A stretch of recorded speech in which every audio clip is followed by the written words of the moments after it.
오늘 끝까지 견고히 잡으라라고 하는 제목으로 함께 말씀을 나누려고 합니다. 연휴가 시작되어서 많이들 움직이는 것 같습니다. 별로 많은 수가 아닌 거 보니까. 근데 빨리 끝내겠습니다. 자, 롱런이라는 말이 있습니다. 원래 권투 챔피언이 챔피언이 되면 여러 도전자들을 맞이하면서 타이틀 방어전을 합니다. 그것을 그렇게 오래 끌고 그렇게 가는 그러한 경우들, 장기간 그 타이틀 방어를 지켜내는 경우를 우리가 롱런한다라고 그렇게 말하고 있습니다. 그런데 이게 이제는 좀 더 의미가 확장돼서 모든 사람들이 어떤 한 곳에 길게 되어지면 우리가 롱런한다 이렇게 표현하기도 합니다.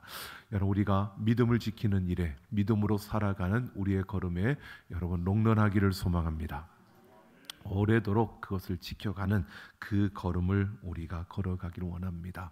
근데 만만치가 않습니다. 세상에 너무나 많은 것들이 우리를 그렇게 걸어가지 못하도록 도전하고 또 유혹하고 미혹하는 그 손길들이 너무 많다는 겁니다. 여러분, 그런 순간순간들이 우리에게 굉장히 많이 오는데 오늘 이 히브리서 저자가 지지난주죠. 그 전에 우리 1절부터 6절까지를 가지고 말씀드렸던 것처럼 유대인들이 잘 알고 있는 모세라고 하는 지도자를 통해서 바로 그들에게 굳게 잡으라, 견고히 서라 라고 하는 걸 말했고요. 오늘 7절부터는 이제 한 걸음 더 달리 해서 뭘 말하느냐, 똑같이 굳게 견고히 잡으라라고 하는 것을 이야기하는데 오늘은 이스라엘 백성들의 실패를 예증으로 삼아서 이스라엘 백성들이 이렇게 실패했다라고 하는 것을 보여주면서 우리에게 굳게 견고히 잡으라라고 이렇게 말하고 있는 겁니다. 즉 그들이 실패한 것을 거울로 삼으라고 우리에게 말해주고 있는 것을 봅니다. 자, 오늘 7절에서 14절 여기에 나오는 특별히 7절부터 11절까지의 내용은 시편 95편을 인용한 겁니다.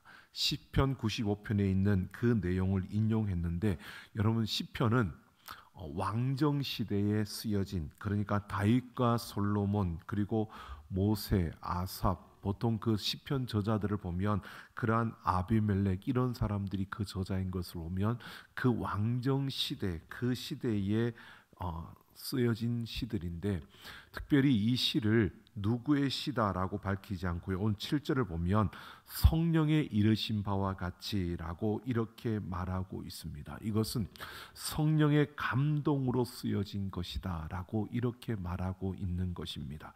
그러니까 지금부터 시편 95편을 인용을 하는데 이것은 성령께서 우리에게 그 이르신 그 말씀을 인용하는 것이다라고 이렇게 히브리서 기자가 밝히고 있는 겁니다.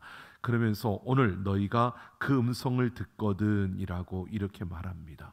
시편 95편의 이야기를 인용하면서 오늘 우리가 그것을 듣는다면 우리가 그 내용을 그대로 듣기를 원하는 이 모습으로 말하는데요. 8절을 보면 광야에서 시험하던 날에 거역하던 것 같이 너희 마음을 완고하게 하지 말고라고 합니다. 시편 95편은 무엇을 배경으로 하고 있냐면 출애굽기 17장을 배경으로 하고 있습니다.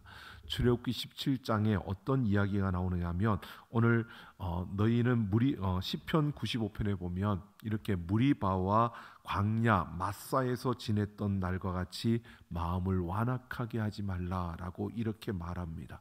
광야에서 시험하던 날, 거역하던 것 같이 너희 마음을 완응고하게 하지 말라. 이 말이 시편 95편에는 무리바와 마사에서 행했던 것을 말합니다.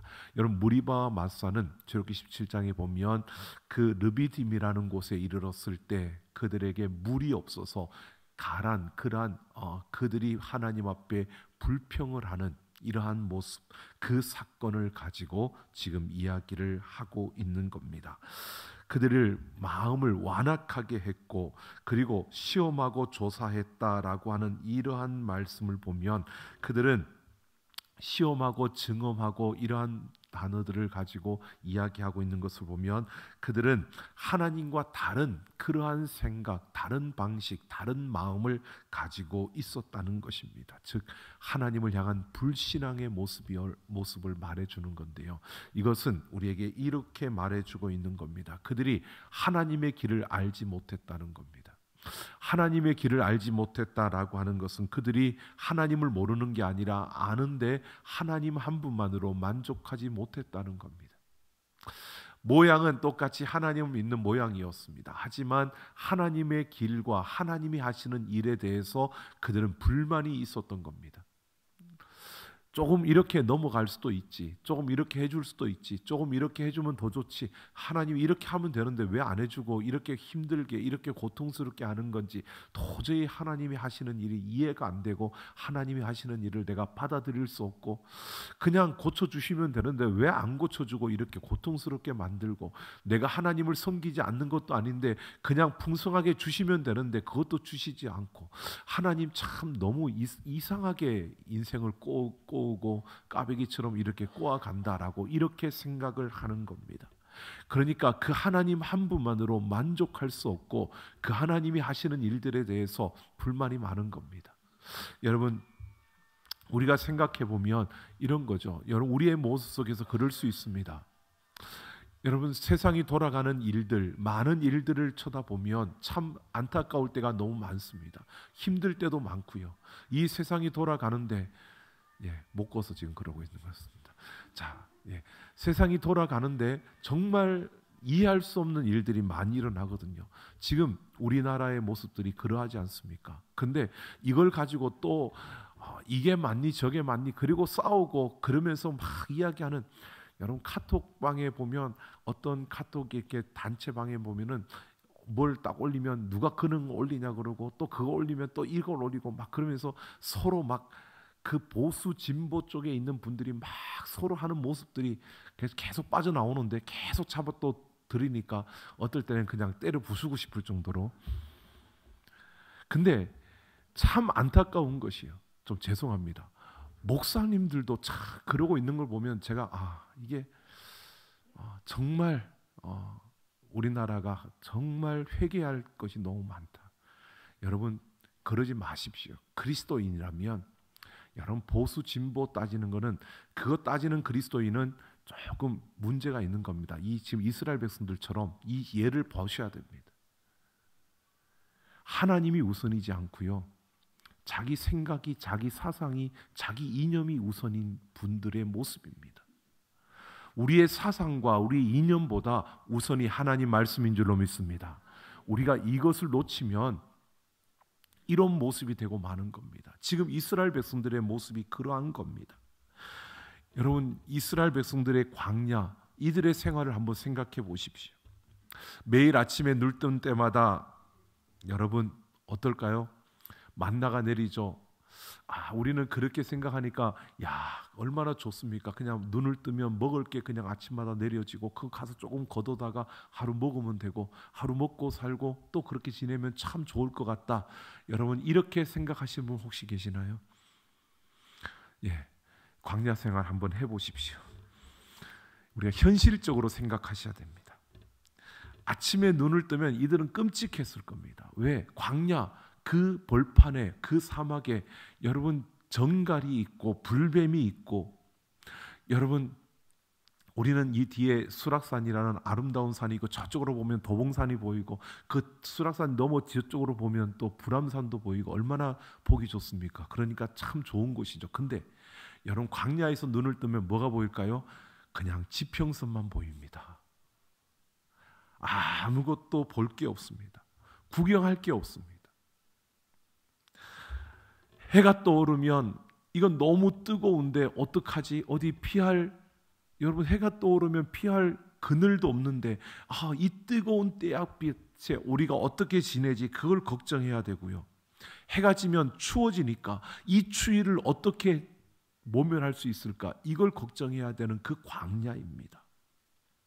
그러니까 하나님께서 구름 기둥으로 해를 막아주시고 불 기둥으로 또 그들을 따뜻하게 해주니까 얼마나 편안해. 여러분 생각해 보세요. 아침에 눈을 떴는데 구름이 움직이면 짐을 싸야 됩니다. 그리고 구름이 움직여가면 가야 됩니다. 얼마만큼 가는지도 모릅니다. 어디까지 가는지도 모릅니다. 어디로 가는지도 모르고 구름이 이끄는 대로 가야 됩니다. 멈춰서면 멈춰서 또 텐트를 칩니다. 그리고 며칠 거기에 머물지도 모르고 그리고 텐트를 치는 겁니다. 여러분, 그렇게 사는 게 행복할까요? 여러분, 인간적으로 생각하면 굉장히 이들은 힘든 삶을 살았을 겁니다. 게다가 한번 생각해 보십시오. 60만 그 장정들이 20세 이상 되는 그 장정들이 60만 명이었습니다. 그들이 가데스 바네아에서 범죄함으로 40년 광야 생활을 하면서 그들이 60만 명이 남자들이 다 죽었다고 한번 생각해 보십시오. 자, 40년 동안 60만 명이 죽었습니다. 제가 계산해 봤거든요. 40년을 며칠이냐 했더니 14,600일입니다.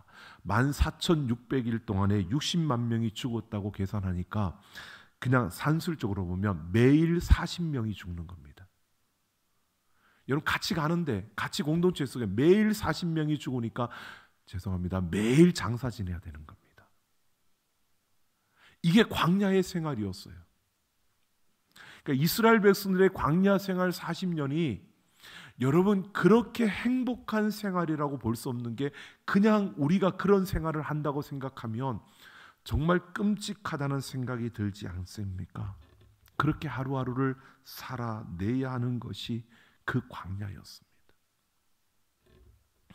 그 광야 속에서 하나님이 왜 그들의 걸음을 그곳으로 인도했는가라고 하는 것을 우리가 놓쳐서는 안 되는 겁니다.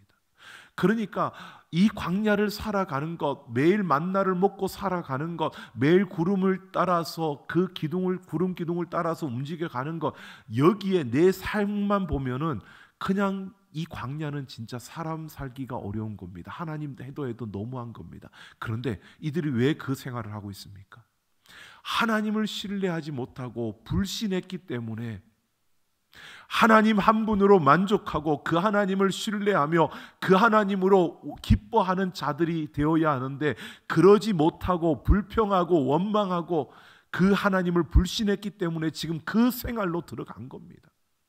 그러면 하나님께서 그 고통 속에서 너희 나를 불신했으니까 한번 맛 좀 봐라, 그리고 그렇게 광야에서 뺑뺑 잡아 돌렸을까요?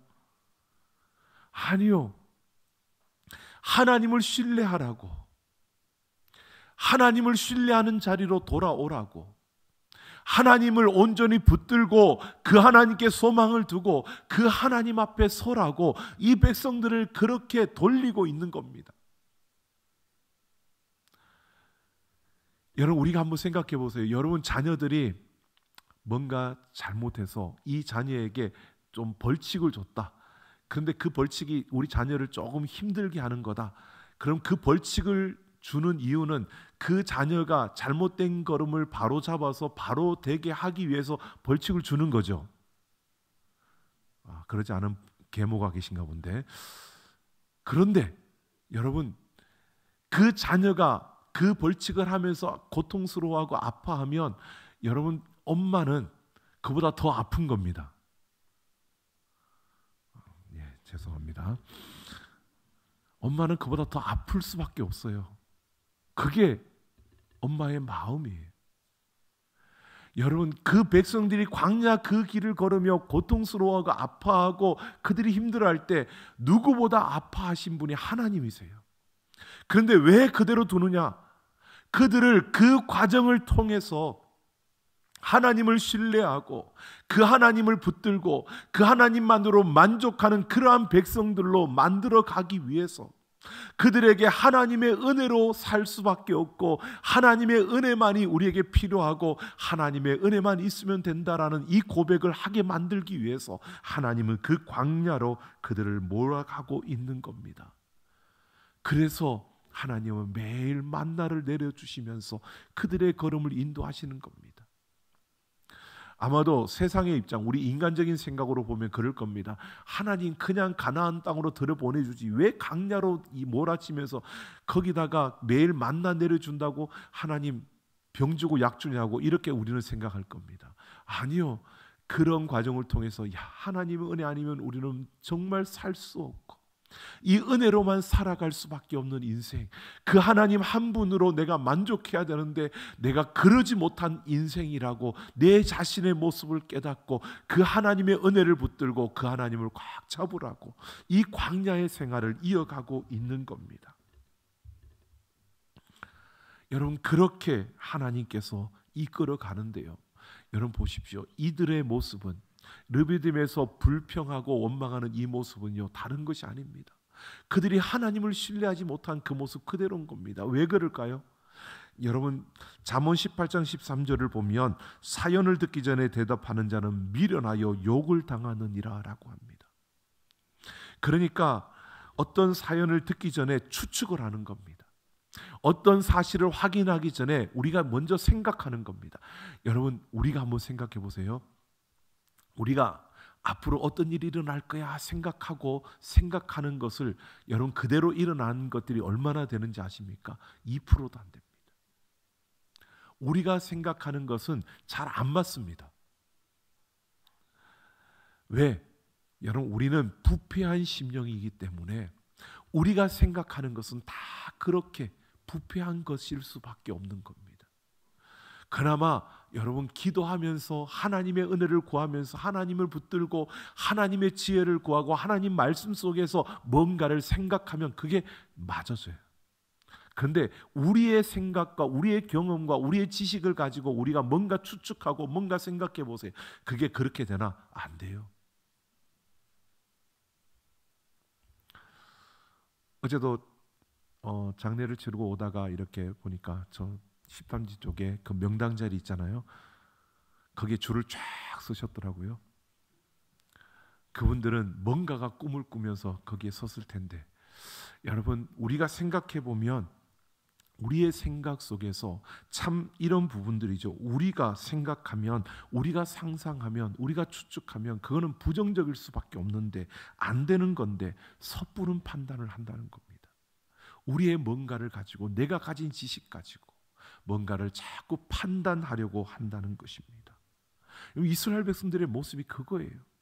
하나님을 신뢰하지 못하는 것이요, 지금 나타난 일들, 이걸 가지고 자기 스스로 그걸 판단하고 그걸 가지고 뭔가를 자꾸 생각해내는 겁니다. 추측하는 겁니다. 우리에게 주어진 환경과 상황, 일들을 가지고 우리의 섣부른 판단으로 여러분 그걸 판단하지 마십시오.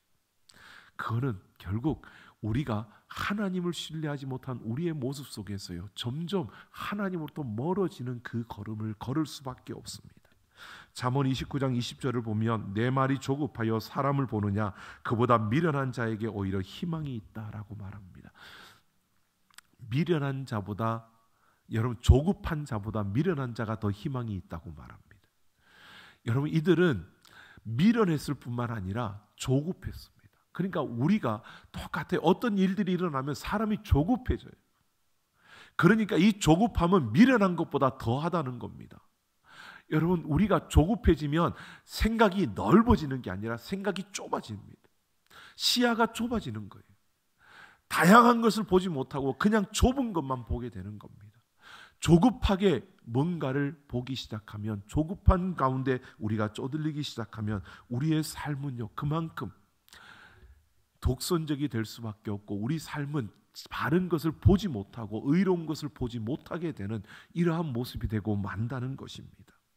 이들의 모습이 그러했습니다. 하나님 손에 맡기기보다는 조급해지니까 자신들이 뭔가를 하려고 애를 쓰는 겁니다. 자기들이 뭔가를 하려고 그렇게 발버둥 치는 겁니다. 여러분, 잠언 12장 15절을 보면 미련한 자는 자기 행위를 바른 줄로 여기나 지혜로운 자는 권고를 듣느니라 라고 합니다. 그러니까 미련한 자는요, 다른 사람의 이야기를 안 듣는다는 겁니다. 내게 옳다고만 생각하는 겁니다. 저기 마포에 가면 그런 분들이 많은 거죠. 여의도 쪽에 가면 자기 생각만 옳고 자기 것만 옳다고 주장을 하는 겁니다. 다른 사람의 소리를 들으려고 하지 않는 겁니다. 거기에 빠지는 사람들, 여러분, 무서운 겁니다. 여러분, 우리는 생각해 보셔야 합니다. 미련한 자는 권고를 해도 듣지 않는다는 겁니다. 그렇게 미련한 자는 자기 안에 갇혀서 자기의 생각과 자기의 상상을 따라서 행동하는 겁니다. 그러니까 하나님의 일을 이해할 수도 없고 하나님의 그 방식을 받아들일 수도 없고 하나님이 하시는 일에 대해서 불평하고 원망할 수밖에 없는 겁니다. 여러분, 우리의 모습은 어떻습니까? 이게 광야 생활을 하고 있는 이스라엘 백성들의 모습이었습니다. 출애굽기 10장 17장에서 말하는 이 르비딤에서 장막을 쳤을 때 마실 물이 없어 그 모세와 다투는 이 백성들의 모습이 바로 이것이었습니다. 이런 모습이었습니다. 내 생각으로, 내 판단으로 지금 하나님께서 왜 우리를 이 광야로 내모셨는지, 몰아냈는지 이걸 놓치지 않아야 되는데, 우리가 불신해서, 우리가 불평해서, 우리가 하나님을 신뢰하지 못해서 지금 이 광야로 나와왔는데, 그 이유를, 그 원인을, 하나님께서 왜 우리를 이 광야에서 훈련시키시는지를, 무엇을 훈련시키시는지를 찾지 못하고요, 문제만 가지고, 일어난 사건만 가지고, 지금 내 앞에 물이 없다는 이것만 가지고, 이 현실만 가지고 불평하고 또 원망하고 다투는 겁니다. 그래서 그곳을 마사라고 무리바라고 불렀습니다. 하나님과 함께, 하나님과 다투었다는 겁니다. 여러분, 오늘 우리가 이것을 보십시오. 그러면서 오늘 여러분, 이 출애굽의 사건을 시편 기자가 오늘이라고 표현했고요. 그리고 오늘 히브리서 기자가 오늘이라고 이렇게 기재를 하고 있습니다. 그러니까 13절을 보아도요, 오직 오늘이라 일컫는 동안에라고 이렇게 말하고 있습니다. 과거에 일어났던 일들인데, 여러분 지금 시편 기자 시편을 쓸 때도 오늘이라고 하고, 이 히브리서 기자도 오늘이라고 말합니다. 이 말은요, 여러분 이런 의미가 숨겨져 있습니다. 그 강야 생활하던 이스라엘 백성들 그 모습과 왕정시대 시편 기자가 시편을 쓸 때 그 백성들의 모습과 이 히브리서를 쓸 때 그 시대의 백성들의 모습이 똑같았다는 겁니다. 그럼 오늘 우리의 모습은 어떨까요? 똑같다는 겁니다. 그래서 오늘이라는 말을 이렇게 쓰고 있는 겁니다. 본질이, 우리의 삶의 본질이 똑같다는 겁니다. 여러분, 우리가 이걸 놓치지 않았으면 좋겠습니다. 이스라엘 백성들이 이렇게 된 모습은 하나님이 그들의 인생을 이끌어가는 그 손길, 그 방식, 그 이유를 그들은 보지 못했기 때문입니다. 여러분, 우리가 이걸 보지 못하면 안 되는 겁니다. 우리가 이 땅을 살아가는 삶의 이유와 우리가 이 길을 걸어가는 삶의 그 이유를 우리가 놓친다면, 하나님께서 오늘 나를 이끌어 가시는 이 삶의 그 어려움과 아픔들, 그러한 상황들, 그러한 일들 앞에 나를 세우시는 그 이유, 그 목적을 우리가 알지 못하고 그걸 놓쳐버린다면 우리는 이렇게 헤매일 수밖에 없는 그런 인생이라는 사실을 분명하게 우리에게 보여주고 있는 겁니다. 여러분, 하나님이 우리를 위해서 그 아들 독생자 예수 그리스도를 보내주셨습니다. 여러분, 우리는 하나님이 우리를 얼마나 사랑하는지 아십니까? 여러분, 하나님 사랑하십니까? 자, 대답 한번 해보세요. 하나님이 우리를 사랑할까요? 안 사랑할까요? 자, 옆 사람한테 하나님이 나를 사랑하십니다.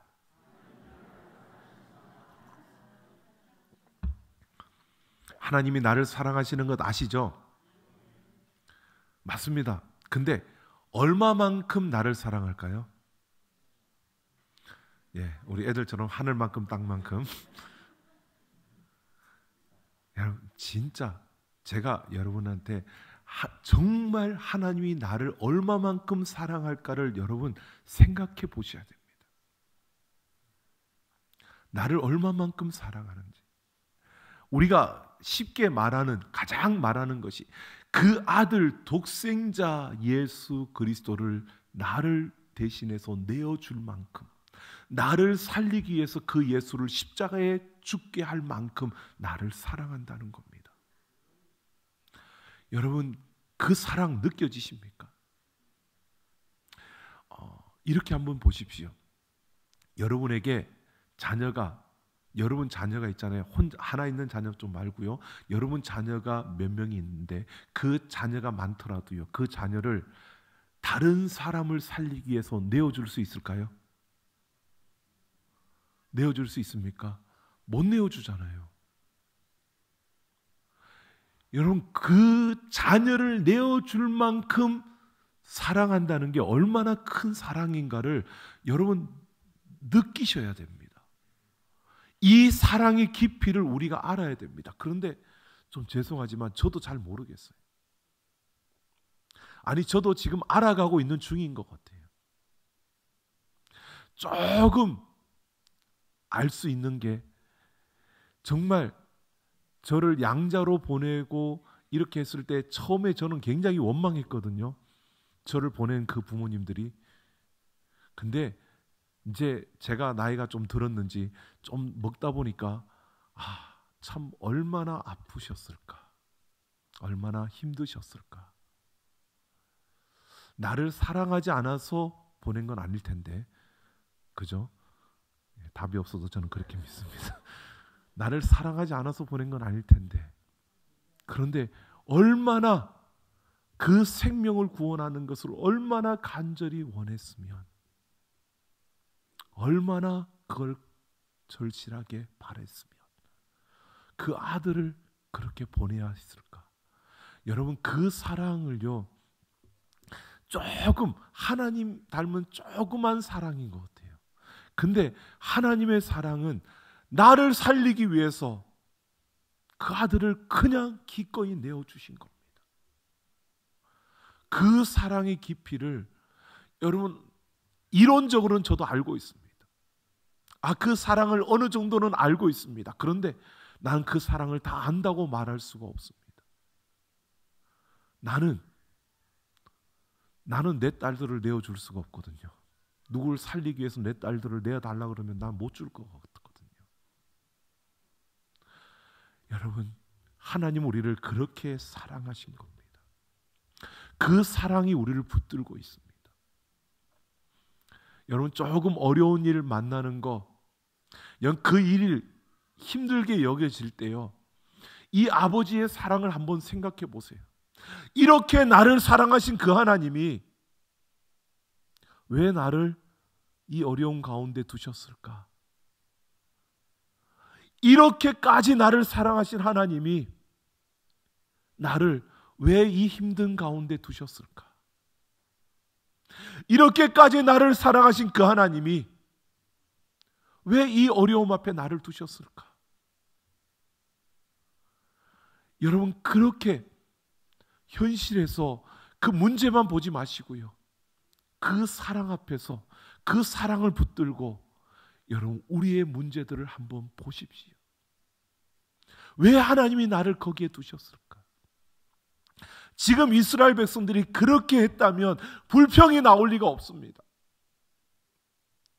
우리가 그 하나님을 믿지 못하고 우리가 그 하나님을 신뢰하지 못하니까 우리가 이 길을 걷고 있는데, 하나님 이 순간에도 우리를 좀 도와달라고, 하나님이 이 순간에도 우리에게 말씀해 달라고.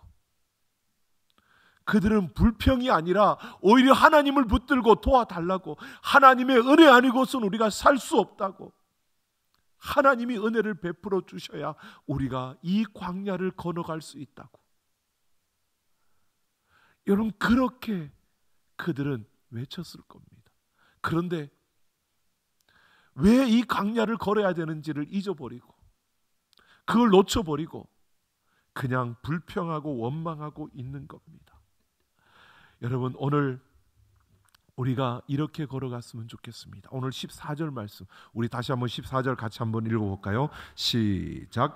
우리가 시작할 때에 확신한 것을 끝까지 견고히 잡고 있으면 그리스도와 함께 참여한 자가 되리라. 끝까지 견고히 잡고 있으면 그리스도와 함께 참여한 자가 된다고 합니다. 여러분, 다른 것이 없습니다. 하나님이 나를 이렇게 사랑하시는데 지금 나에게 왜 이 어려움을 주셨을까? 하나님, 내가 다 이해할 수 없는데요, 하나님, 나는 하나님이 나를 잘못되게 하시는 분이 아니고 이렇게까지 나를 사랑하셨으니까 하나님, 이 어려움도 이겨낼 수 있는 힘을 주시든지, 아니면 이 어려움 속에서 내가 무엇이 깨뜨려져야 되는지, 아니면 이 어려움 속에서 내가 어떻게 가야 할지를 가르쳐 달라고. 여러분, 그 하나님을 꽉 붙드시고요, 은혜 아니면 살 수 없고 하나님의 그 은혜로만 살아갈 수밖에 없다고, 여러분 그 하나님 앞에 붙들리는, 그 하나님의 은혜 앞에 서는 우리 모두가 되기를 예수님의 이름으로 축원합니다. 여러분, 우리의 싸움은 바로 이런 싸움입니다. 이 세상을 살아가면서요, 우리는 이 십자가를 붙드는 싸움을 하는 겁니다. 이 하나님의 사랑을 붙드는 싸움을 하는 겁니다. 이게 신앙생활입니다. 이게 믿음의 걸음입니다. 여러분, 이 믿음의 걸음이 하나하나 쌓여져 갈 때, 그 믿음의 걸음으로 걸어가면서 하나님을 조금씩 조금씩 알아갈 때 우리는 확신의 걸음을 걸어갈 수 있게 되는 겁니다. 그 걸음이 견고하게 설 수 있게 되는 겁니다. 여러분, 좀 잘나서, 뭔가가 좀 뛰어나서 여러분보다 믿음이 더 좋은 것처럼 보여지는 게 아닙니다. 그 싸움에서 하나님을 붙잡고 십자가를 붙잡고 그 사랑을 붙잡고 견뎌내고 그 경험을 해서 조금 앞서가 있기 때문에 그렇게 보여지는 겁니다. 한때는 그런 적이 있습니다. 믿음으로 정말 멋있게 서 있는 그러한 목사님들, 그렇게 많은 일들을 이루어가는 목사님들을 보면 큰 산처럼 여겨졌습니다. 야, 나는 저렇게 살 수 있을까라고 느껴지는, 그런데요, 이제 가만히 생각해 보니까 그런 것들이, 그분들도 역시 똑같았다는 겁니다. 똑같았는데 그 사랑을 조금 더 붙들고 그 사랑을 조금 더 알아가면서 그 믿음의 경험들이 쌓여져 가면서 그분들은 그렇게 확신의 걸음을 걷고 걷다 보니까 어느새 우리 눈에는 큰 산으로 보여지는 겁니다. 여러분, 역시 그들도, 그 큰 산처럼 보여지는 그분들도요, 역시 지금도 끊임없이 그 사랑을 붙들고 몸부림치며 그 십자가를 붙들고 몸부림치면서 그 삶의 믿음의 걸음을 걸어가고 있는 중이라는 겁니다. 여러분, 우리가 주님 부르시는 그날까지 여러분 이렇게 믿음의 싸움을 하는, 여러분 하나님 붙들고 그 사랑을 붙들고 그 십자가를 붙들고 달려가는 우리 모두가 되기를 예수님의 이름으로 축원합니다.